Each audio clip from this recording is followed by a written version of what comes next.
leitura que foi feita agora, uma leitura extensa, ela por si só fala do histórico dessa empresa e também traz para nós uma importante fatia de segmento que ela participa. Mas eu estive presente lá na Metalúrgica Guarani e tive a oportunidade de ver o carinho e o zelo com os colaboradores. Eles têm uma sala de descompreensão que é um olhar diferenciado para os trabalhadores. Sala de descompressão, por óbvio, é aquelas situações que acontecem dia a dia e que tensionam a função de quem trabalha lá.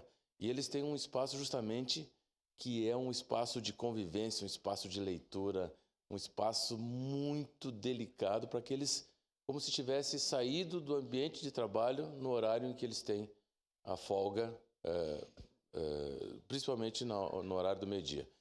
Então, nesse sentido, eu fiz questão de ir até lá, visitar, olhei a empresa, fizemos um vídeo, conversamos com a direção, conversamos com alguns funcionários, para que verdadeiramente a gente entendesse dessa importância, porque uma homenagem justamente é essa a nossa função. Além desse contato pessoal com as pessoas, né, eu queria ver também a política interna e pude ali legitimar a importância que eles dão para os colaboradores, que é uma empresa que tem essa sustentação, né, sabendo dessa relação que tem que se ter do proprietário com os colaboradores, essa relação de interdependência, essa política de valorização que essa empresa privada dá aos seus colaboradores. Então, nesse sentido, eu solicito a todos os nobres pares uma votação unânime, porque posso testemunhar que é uma empresa que honra esse segmento e também contribui com a sua parte financeira através dos impostos, e é uma empresa que só tem a avançar